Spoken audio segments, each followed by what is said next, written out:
नमस्कार दोस्तों, स्वागत है आप सभी का हमारे चैनल केवल एकेडमी पर। देखिए, हमारा ये एनसीईआरटी का डिस्कशन चल रहा था और इसमें हम बात कर रहे थे पॉलिटी के बारे में। ठीक है, एनसीईआरटी टेस्ट सीरीज है, चूँकि डिस्कशन नहीं केवल और केवल टेस्ट सीरीज है एनसीईआरटी की, या फिर यूँ कहें कि हम टेस्ट सीरीज के माध्यम से एनसीईआरटी को डिस्कस कर रहे थे और वो भी पॉलिटी के एनसीईआरटी को। और अपने पिछले लेक्चर में हमने बात कर ली थी क्लास 6 की, आज हम बात करेंगे क्लास 7 की।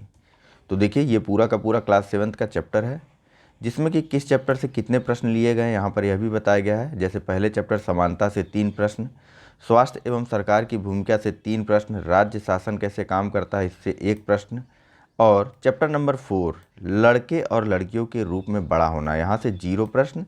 चैप्टर नंबर 7 से विज्ञापनों को समझना, यहाँ से भी 0 प्रश्न। और इसके अलावा चैप्टर नंबर 8 हमारे आसपास के बाजार, यहाँ से भी 0 प्रश्न लिए गया है। तो चलिए फ़िलहाल डिस्कशन शुरू करते हैं। चीज़ों को शुरुआत में आप लोगों को जान लेना ज़रूरी रहता है, इसी वजह से बता दिया गया है। तो चलिए बात करते हैं प्रश्नों की। और शुरू करने से पहले वही पुरानी बात की चैनल को लाइक, सब्सक्राइब और शेयर करना मत भूलिएगा, और साथ ही साथ कमेंट बॉक्स में अपने सुझाव भी आप दे सकते हैं। चलिए बात करते हैं क्लास 7 के चैप्टर नंबर 1 के समानता वाले चैप्टर से पहले प्रश्न की, जो कि 2 कथनों के रूप में दिया हुआ है। और पहला कथन है, संविधान में उल्लिखित समानता के अधिकार के अनुसार कानूनन सभी समान हैं, अर्थात प्रत्येक व्यक्ति यानी देश के राष्ट्रपति से लेकर के कामगारों, नौकरों तक सभी को समान कानून का पालन करना है। कथन 2 है, किसी भी व्यक्ति के साथ उसके धर्म, जाति, वंश, जन्म स्थान और लिंग, देखिए धर्म, जाति, वंश, जन्म स्थान और लिंग के आधार पर विभेद नहीं किया जा सकता। आपको बताना है दोनों कथनों में से कौन सा कथन सही है। ऑप्शन है आपके पास ए केवल 1, बी केवल 2, सी 1 और 2 दोनों, डी न तो 1 न ही 2। चलिए, सही आंसर है इसका ऑप्शन नंबर सी, 2 के दोनों ही कथन सही हैं। संविधान में जो समानता का अधिकार दिया गया है उसके अंतर्गत सभी को समान माना गया है, आर्टिकल नंबर 40। और यह बताया गया है किसी भी व्यक्ति के साथ धर्म, जाति, वंश, जन्म स्थान और लिंग के आधार पर विभेदों को प्रतिबंधित किया गया है अनुच्छेद 15 से। ठीक है, तो चले अगले प्रश्न पर। कुछ इसमें समझने समझाने वाला वो नहीं था विषय। देखिए, समानता का अधिकार कहाँ से कहाँ तक दिया है संविधान में। तो संविधान में समानता का अधिकार अनुच्छेद 14 से लेकर के 18 तक दिया हुआ है। अगर मैं आपसे पूछूं कि संविधान में कुल कितनी तरह की स्वतंत्रताएं या कितने तरह के मूल अधिकार दिए हुए हैं, तो या आप स्वतंत्रताएं नहीं, कितने तरह के मूल अधिकार दिए हुए हैं, तो आप क्या बताएंगे? कमेंट बॉक्स में बताइए। चलिए, तो बात करते हैं नेक्स्ट प्रश्न की। यह भी कथनों के रूप में दिया हुआ है। और पहला कथन है, स्कूल में दोपहर का भोजन, यानी कि मिड डे मील की यहाँ पे बात हो रही, पहले समझ जाइए थोड़ा सा, मिड डे मील की यहाँ बात हो रही है। तो अब बताइए, स्कूल में दोपहर का भोजन देने की योजना सर्वप्रथम आंध्र प्रदेश राज्य में प्रारंभ की गई थी।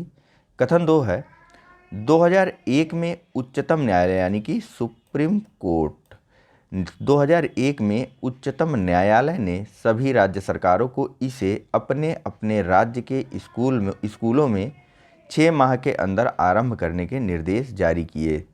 आपको बताना है उपर्युक्त में से कौन सा कथन सही है। ऑप्शन आपके पास ए केवल 1, बी केवल 2, सी 1 और 2 दोनों, या डी न तो 1 न ही 2। चलिए, तो सही आंसर है इसका ऑप्शन नंबर बी, केवल और केवल दूसरा कथन सही है। देखिए, मिड डे मील योजना को सबसे पहले तमिलनाडु सरकार द्वारा शुरू किया गया था। अगर इसके प्रभावों की बात करें तो आइए इसके आंसर को देखते हुए इसके प्रभाव के बारे में हम लोग बात करते हैं। देखिए, मिड डे मील योजना के कारण जो है जातिगत पूर्वाग्रहों में काफ़ी कमी आई थी। कैसे कमी आई? तो देखिए, यहाँ ना एशिया आंसर राइटिंग, मेंस की आंसर राइटिंग में ये सारी चीज़ें लिख सकते हैं। ठीक है, तो जातिगत पूर्वाग्रहों में किस प्रकार से कमी आई कि स्कूल में जो उच्च और निम्न जाति के बच्चे थे वे साथ में भोजन करते हैं मिड डे मील में। इसके अलावा इस योजना के अंतर्गत निर्धन विद्यार्थियों को भूख भी मिटाने में सहायता मिली, यानी ऐसे विद्यार्थी जिनके माता पिता उनके लिए भोजन का इंतजाम सही तरीके से नहीं कर पा रहे थे, या गरीब श्रेणी के विद्यार्थियों को भी भोजन मिलना शुरू हो गया, भरपेट खाना मिला उनको। और और इस प्रकार से उन लोगों का स्कूलों में प्रवेश तथा उपस्थिति भी बढ़ती गई।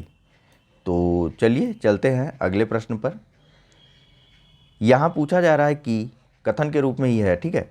तो पहला कथन है, रोजा पार्क्स की विद्रोही प्रतिक्रिया से अमेरिका में अफ्रीकी अमेरिकियों के साथ असमानता को लेकर एक विशाल आंदोलन प्रारंभ हो गया जो नागरिक अधिकार आंदोलन या सिविल राइट्स मूवमेंट कहलाया। कथन 2 है, अमेरिका के 1964 के नागरिक अधिकार अधिनियम ने नस्ल, धर्म और राष्ट्रीय मूल के आधार पर भेदभाव को निषेध कर दिया। वह अफ्रीकी अमेरिकी बच्चों के लिए सभी स्कूलों के दरवाजे भी खोल दिए गए। आपको बताना है उपरोक्त में से कौन सा कथन सही है। ऑप्शन आपके पास ए केवल एक, बी केवल दो, सी एक और दो दोनों, या डी न तो एक न ही दो। चलिए सही आंसर है इसका ऑप्शन नंबर सी, ठीक है। दो के दोनों ही कथन सही हैं। थोड़ा सा मैं आपको बता दूं सिविल राइट्स मूवमेंट के बारे में। तो देखिए अमेरिका में वर्ष 1958 से यह आंदोलन शुरू होता है और यह आंदोलन चलता है 1968 तक। हालांकि वर्ष 1964 में ही अमेरिका में सिविल राइट्स एक्ट को पारित कर दिया गया था और इस आधार पर सभी प्रकार के नस्लीय, धर्मगत और राष्ट्रीय भेदभाव को समाप्त कर दिया गया, ठीक है। राष्ट्रीय भेदभाव मतलब जैसे कि कुछ लोग वहाँ पर अफ्रीका से आए थे, कुछ लोग अन्य देशों से जैसे कि भारत वगैरह से गए थे या अन्य एशियाई देशों से या किसी भी कंट्री से गए थे, उनको इन आधारों पर भेदभाव, उनको जो है समान रूप से अधिकार दिया गया और इन आधारों पर जारी भेदभाव को सिविल राइट्स एक्ट 1964 के तहत समाप्त कर दिया गया। कुछ अगर अन्य लोगों की बात करें जो इस आंदोलन से जुड़े थे, तो पहला नाम तो यहाँ पर लिखा ही हुआ है रोजा पार्क्स का। इसके अलावा Martin Luther King, Malcolm X, Muhammad Ali और आदि लोग भी इस आंदोलन से जुड़े थे। एक प्रमुख नाम इला बेकर का भी इस संदर्भ में आप देख सकते हैं। चलते हैं अगले प्रश्न पर। तो चैप्टर नंबर 1 हमारा कंप्लीट हो गया है। बात करते हैं चैप्टर नंबर 2 की, या चैप्टर नंबर 2 नहीं, चैप्टर नंबर 3 है, राज्य शासन कैसे काम करता है। यहाँ से एक प्रश्न लिया गया है, तो चलिए देखते हैं इसे। यहाँ पूछा जा रहा है कि निम्नलिखित कथनों पर विचार कीजिए। पहला, राज्यों में विधायक जनता का प्रतिनिधित्व करते हैं। दूसरा, भारत में प्रत्येक राज्य में विधानसभा है। आपको बताना है उपरोक्त में से कौन सा कथन असत्य है। ऑप्शन आपके पास ए केवल एक, बी केवल दो, सी एक और दो दोनों, या डी न तो एक न ही दो।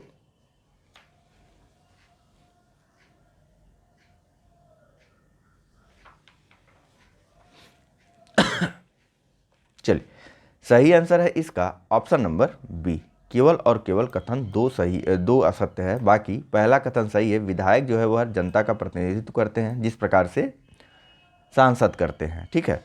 और वहीं भारत के प्रत्येक राज्य में विधानसभा नहीं है। कुछ यूनियन टेरिटरीज जैसे कि लद्दाख, अंडमान निकोबार या लक्षद्वीप आदि ऐसे केंद्र शासित या संघ शासित राज्य हैं जहां पर विधानसभा नहीं है, ठीक है।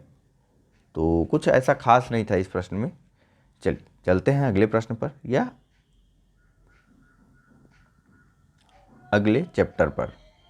तो यहाँ पूछा जा रहा है कि एक सेकंड रुकिए थोड़ा सा ना पीडीएफ इधर उधर कर दिया गया। जैसे कि पहला चैप्टर इधर हो गया, फिर उसके बाद तीसरा आ गया, फिर पांचवा आ गया, अभी फिलहाल देखिए यहाँ पांचवा आ गया। इसी वजह से थोड़ा सा कन्फ्यूजन हो गई थी, मुझे लगा बाकी चीज़ें कहाँ चली गई, लेकिन नहीं, ऐसा नहीं, सारी चीज़ें हैं और सारी डिस्कशन आपको यहीं मिलेगी। थोड़ा आगे पीछे हो गया है। चलिए तो देखते हैं यहाँ पर कथनों के रूप में ही प्रश्न है। पहला कथन है, देखिए चैप्टर नंबर 5 है, औरतों ने बदलती दुनिया। यहाँ से सिर्फ एक प्रश्न लिया गया है, ठीक है। तो पहला कथन है, सन 2006 में कानून बनाकर घरेलू शारीरिक और मानसिक हिंसा से पीड़ित औरतों को कानूनी सुरक्षा प्रदान की गई। कथन 2, 1997 में सर्वोच्च न्यायालय ने कार्य करने के स्थान पर और शैक्षणिक संस्थानों में महिलाओं के साथ होने वाली यौन प्रताड़ना से उन्हें सुरक्षा प्रदान करने हेतु दिशा निर्देश जारी किए, जिन्हें विशाखा गाइडलाइंस कहते हैं। और अंत में कथन 3, 8 मार्च को अंतर्राष्ट्रीय महिला दिवस के रूप में मनाया जाता है। आपको बताना है उपरोक्त में से कौन से कथन सही है। ऑप्शन है आपके पास ए केवल 1 और 2, बी केवल 3, सी केवल 2 और 3 या डी उपरोक्त सभी। चलिए, सही आंसर है इसका ऑप्शन नंबर डी, यानी कि सभी के सभी कथन सही हैं। आइए थोड़ी थोड़ी बातें करते हैं। देखिए, जो डोमेस्टिक वायलेंस एक्ट था ना, वह वर्ष 2006 में लागू हुआ था और 2005 में आया था, ठीक है। और इसको डोमेस्टिक वायलेंस एक्ट 2005 कहा जाता है, हालांकि लागू यह 2006 से हुआ था और डेट थी 26 अक्टूबर 2006, ठीक है। चलिए बात करते हैं दूसरे कथन के बारे में थोड़ा सा। तो 1997 में जो विशाखा गाइडलाइंस आई थी, इसको सुप्रीम कोर्ट के द्वारा जो है विशाखा वर्सेस राजस्थान राज्य के मामले में जारी किया गया था। और यह विशाखा गाइडलाइंस जो है यह पूरी की पूरी तरह से फोकस्ड थी वर्क प्लेस पर सेक्सुअल हरासमेंट से संबंधित। इसके कुछ अगर महत्वपूर्ण तथ्यों की बात करें तो पहले नंबर पर सुप्रीम कोर्ट के द्वारा कहा गया कि कंपनियां जो है वह अपने रूल रेगुलेशन या फिर आचार संहिता में इस विशाखा गाइडलाइंस के नियमों को शामिल करेंगी। दूसरे नंबर पर एक शिकायत समिति कंपनियां बनाएंगी जिसकी प्रमुख अनिवार्यतः कोई न कोई महिला ही होनी चाहिए। तीसरे नंबर पर जो व्यक्ति या जो कंपनियां इन गाइडलाइंस का या इन नियमों का उल्लंघन करती हैं उनके खिलाफ अनुशासनात्मक कार्यवाही की जाएगी, ठीक है। गाइडलाइंस या आदेशों का उल्लंघन करने पर अनुशासनात्मक कार्यवाही का भी प्रावधान किया गया विशाखा गाइडलाइंस में। और इसके अलावा सबसे अंत में और महत्वपूर्ण चीज़ कि महिलाओं को इसके प्रति कंपनियां जागरूक भी करेंगी इस गाइडलाइंस के प्रति, ठीक है। सेक्सुअल हरासमेंट के प्रति नहीं, इस गाइडलाइंस के प्रति और उनके अधिकारों के प्रति कि उनके कंपनी के अंतर्गत क्या क्या अधिकार है, इस संदर्भ में महिलाओं को जागरूक भी करेंगी कंपनियां, ठीक है। और इस पूरी की पूरी गाइडलाइंस को जारी करने का आधार या संदर्भ लिया गया था सुप्रीम कोर्ट के द्वारा जो अंतर्राष्ट्रीय मानवाधिकार विधि है ना, उसी के एक कन्वेंशन जिसका नाम है the convention on the elimination of all forms of, ऊपर लिख दे रहा हूँ, ठीक है, डिस्क्रिमिनेशन अगेंस्ट वुमेन, ठीक है, अगेंस्ट वुमन। इसको शॉर्ट में कहा गया CADW, क्या कहा गया, CAW, ठीक है, the convention on the elimination of all forms of discrimination against women's.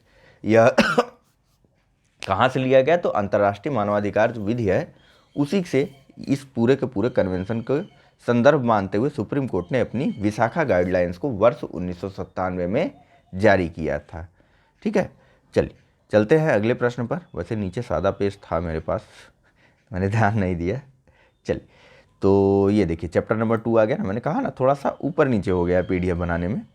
चलिए, तो यह भी कथनों के रूप में यहाँ पे प्रश्न पूछा जा रहा है। चैप्टर का नाम है स्वास्थ्य में सरकार की भूमिका। 3 प्रश्न लिए गए हैं।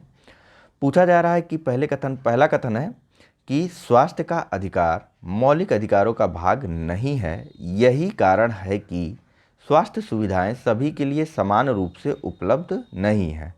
कथन 2 है स्वच्छ पेयजल की आपूर्ति न होने के कारण जलजनित संक्रमित बीमारियों से लोग अधिक पीड़ित हैं। आपको बताना है उपरोक्त में से कौन सा कथन असत्य है। विकल्प है आपके पास A केवल 1, B केवल 2, C 1 और 2 दोनों, D न तो 1 न ही 2। चलिए, सही आंसर है इसका ऑप्शन नंबर A। पहला कथन असत्य है, बाकी दूसरा कथन सही है। देखिए, स्वास्थ्य का अधिकार हमारा मौलिक अधिकार है, ठीक है, और सरकार का प्राथमिक कर्तव्य और दायित्व भी बताया गया है हमारे स्वास्थ्य के अधिकारों को लेकर के, ठीक है। और दूसरी चीज़ तो बहुत सामान्य सा है, आपको पता ही होगा इसके बारे में, देखिए अनुच्छेद 21 के तहत जो है स्वास्थ्य के अधिकार को जीवन के अधिकार के अंतर्गत रखा गया है, ठीक है। हालांकि सभी लोगों को समान रूप से स्वास्थ्य सुविधाएं उपलब्ध नहीं है, यह बात तो सही है, लेकिन मौलिक अधिकार तो है हमारा स्वास्थ्य का अधिकार, ठीक।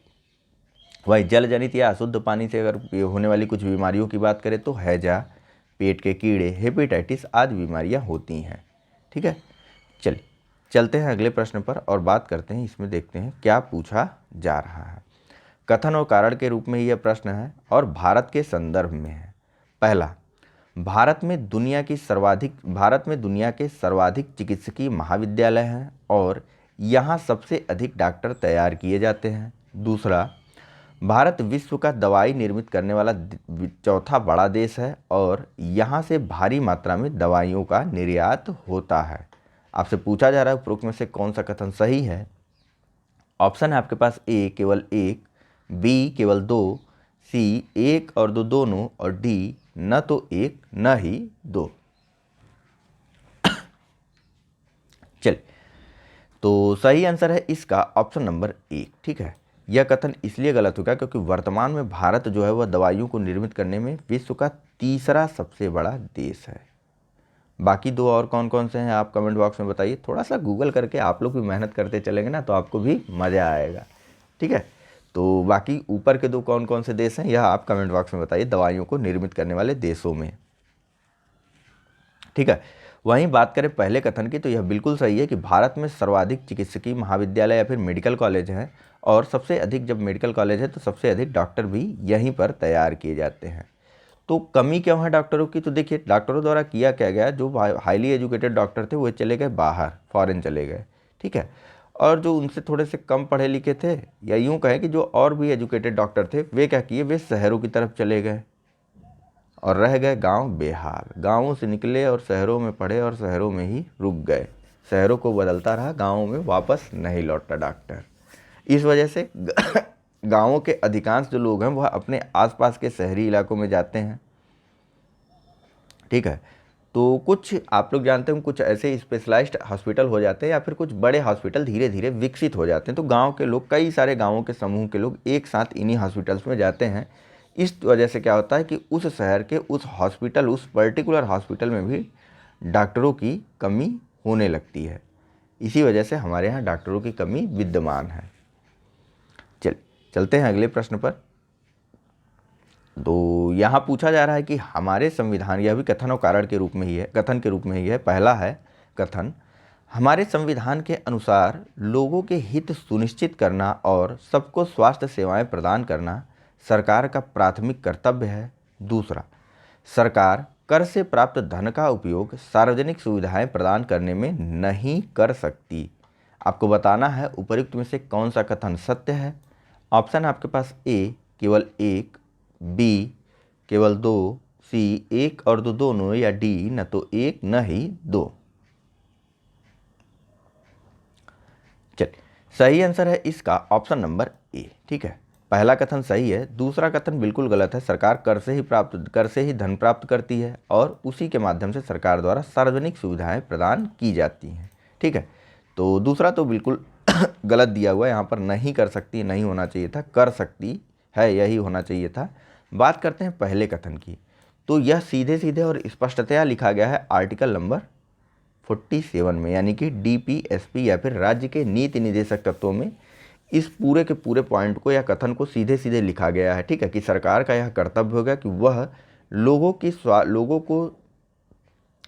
के लिए स्वास्थ्य सेवाओं को सुनिश्चित करेगी और साथ ही साथ इसी आर्टिकल नंबर 47 में मादक पेयों और स्वास्थ्य के लिए हानिकारक औषधियों के उपयोग पर प्रतिषेध का भी प्रावधान किया गया है, ठीक है। तो आर्टिकल 47 दो चीज़ों की बात करता है, एक तो स्वास्थ्य अधिकारों के प्रति एक तो लोक स्वास्थ्य के प्रति सरकार के कर्तव्य को, और दूसरी चीज मादक पेय के पदार्थों के प्रतिबंधों को लेकर के बात करता है, अनुच्छेद नंबर 47, ठीक है। चलिए चलते हैं अगले प्रश्न पर। यह कथन और कारण के रूप में दिया हुआ है और बात कर रहे हैं हम लोग चैप्टर नंबर 6 के संचार माध्यमों को समझना, और यहाँ पर दो प्रश्न यहाँ से लिए गए हैं। पहला है कथन कि जब सरकार समाचार के किसी अंश, फिल्म के किसी दृश्य या गीत की किसी अभिव्यक्ति को जन समुदाय तक पहुंचने से प्रतिबंधित करती है तो उसे सेंसरशिप कहा जाता है। वो जो बीप वाली आवाज़ आती है ना, वो सेंसरशिप के कारण ही आती है। ठीक है, नेक्स्ट कारण इसका बताया जा रहा है कि इतिहास में ऐसे मौके भी आए हैं जब सरकार ने संचार माध्यमों के ऊपर सेंसर लगाया। इसमें सबसे बुरा समय 1975 से 77 तक आपातकाल का था। आपको बताना है सही उत्तर कौन सा है। ऑप्शन आपके पास ए, कथन व कारण दोनों सही हैं, कारण कथन को पुष्ट करता है। ऑप्शन नंबर बी, कथन व कारण दोनों सही हैं लेकिन कारण कथन को पुष्ट नहीं करता है। ऑप्शन नंबर सी, कथन सही लेकिन कारण गलत है। और ऑप्शन नंबर डी, कथन गलत लेकिन कारण सही है। चलिए, सही आंसर है इसका ऑप्शन नंबर बी, कथन और कारण दोनों ही सही है लेकिन कारण कथन को सही से पुष्ट नहीं करता। क्यों नहीं करता? तो देखिए, यहाँ पर सेंसरशिप की डिफिनीशन बताई गई, यहाँ पर कारण आपातकाल को बताया गया है। ठीक है, बिल्कुल स्पष्ट है, आपको समझ में आ रहा होगा कि ऊपर जब हम सेंसरशिप की बात करें तो सेंसरशिप के कारण थोड़े ना आपातकाल लग गया था यहाँ पर, बल्कि आपातकाल के कारण सेंसरशिप को लागू किया गया था 1975 से 77 तक के समय में। ठीक है, तो कंफ्यूज मत होइए आप लोग। चलिए नेक्स्ट बात करते हैं। सेंसरशिप की डिफिनीशन जान लीजिएगा, ठीक है, याद कर लीजिए। मैं एक बार फिर से पढ़ देता हूँ। सीधे सीधे है कि जब सरकार समाचार के किसी अंश, फिल्मों के किसी दृश्य या गीत की किसी अभिव्यक्ति को जन समुदाय तक पहुँचने से प्रतिबंधित करती है तो उसे सेंसरशिप कहा जाता है। ठीक है, नेक्स्ट प्रश्न देखते हैं। यहां पूछा जा रहा है कि सॉरी, खबर लहरिया अखबार के संदर्भ में निम्नलिखित कथनों पर विचार कीजिए। तो थोड़ा मैं पानी पी लेता हूं ना, आप प्रश्न पढ़ते रहिए।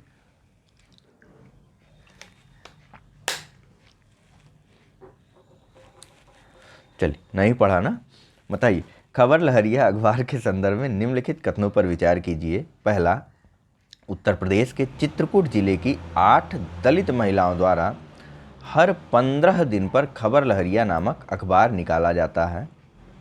इस समाचार पत्र में दलितों से संबंधित विषयों, ठीक है, विषय देखते चलिएगा, दलितों से संबंधित विषयों, स्त्रियों के प्रति हिंसा और राजनीतिक भ्रष्टाचार से संबंधित खबरें होती हैं। कथन 3 है कि यह समाचार पत्र स्थानीय बुंदेली भाषा में प्रकाशित होता है। आपको बताना है उपरोक्त में से कौन सा कथन सही है। ऑप्शन है आपके पास ए, केवल 1 और 2, बी, केवल 2 और 3, सी, केवल 1 और 3, या डी, उपर्युक्त सभी।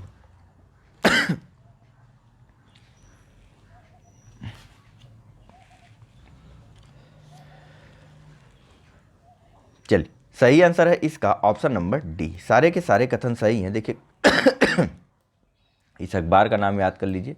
ठीक है, स्वतंत्रता के आंदोलन से यह अखबार संबंधित नहीं था, पहली चीज़ तो यह याद रख लीजिए।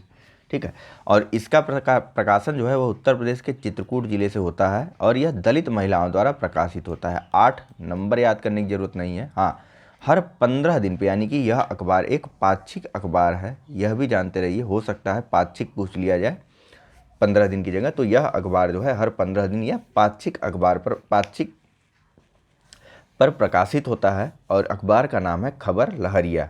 समाचार पत्र जो है स्थानीय बुंदेली भाषा में प्रकाशित किया जाता है और इस समाचार पत्र में दलितों से संबंधित, स्त्रियों के प्रति हिंसा और राजनीतिक भ्रष्टाचारों से संबंधित खबरें होती हैं। अखबार को दलित महिलाओं द्वारा उत्तर प्रदेश के चित्रकूट जिले से प्रकाशित किया जाता है। नाम है खबर लहरिया। बार बार कह रहा हूँ क्योंकि एनसीईआरटी में इस चीज़ की चर्चा की गई है और हो सकता है आपके पेपर में सीधा आ जाए। ठीक है, देखिए जो सारी चीज़ें इधर उधर की खबरें होती है ना, जो हमको लगता है कि अरे ये कहाँ से प्रश्न आ गया, ये तो समझ में ही नहीं आ रहा, यह सब जो है यहीं से उठाई जाती हैं एनसीईआरटी से। ठीक है, एनसीईआरटी में एग्जाम्पल के थ्रू इन सब चीज़ों के बारे में बात की जाती है। एक चीज़ और जानते रहिए कि इस अखबार यानी कि खबर लहरिया को 2009 में यूनेस्को के साक्षरता पुरस्कार के लिए भी चुना गया था। ठीक है, चलिए नेक्स्ट देखते हैं अगला प्रश्न। तो यहाँ पूछा जा रहा है कि देखिए चैप्टर नंबर 9 है, ठीक है, और मेरे ख्याल से इसी के साथ यह पूरा का पूरा लेक्चर ख़त्म हो जाएगा, यानी कि हमारा क्लास 7 का एनसीईआरटी का सारा चैप्टर कंप्लीट हो जाएगा, पॉलिटी से संबंधित या फिर सामाजिक विज्ञान या राज व्यवस्था से संबंधित। तो पहला प्रश्न है और एक ही प्रश्न है यहाँ से। चैप्टर का नाम है बाजार में एक कमीज। आपसे पूछा जा रहा है, कथनों के रूप में प्रश्न है। पहला कथन है, तमिलनाडु में सप्ताह में 2 बार लगने वाला इरोड का कपड़ा बाजार संसार के विशाल बाजारों में से एक है। कथन 2 है, दादन व्यवस्था, ठीक है, अरे सॉरी, थोड़ा सा कभी कभी पेन इधर उधर चल जाती है। दादन व्यवस्था व्यापारी और बुनकरों के बीच एक व्यवस्था है जिसमें व्यापारी कच्चा माल देता है और बुनकरों से तैयार माल प्राप्त करता है। आपको बताना है उपरोक्त में से कौन सा कथन सही है। ऑप्शन है आपके पास ए केवल 1, बी केवल 2, सी 1 और 2 दोनों, या डी न तो 1 न ही 2। चलिए, सही आंसर है इसका ऑप्शन नंबर सी। पहला और दूसरा 2 के दोनों ही कथन सही हैं। देखिए, थोड़ा सा एक्सप्लेनेशन से समझेंगे तो अच्छे से समझ में आएगा। देखिए, तमिलनाडु के इरोड में सप्ताह में 2 बार कपड़ों का बाजार लगता है और यह बाजार संसार के विशालतम बाजारों में से एक है। कपड़े के व्यापारी यहाँ से कपड़ा खरीदते हैं, जाहिर सी बात है, कपड़े का बाजार है तो कपड़ा ही खरीदेंगे, ठीक है।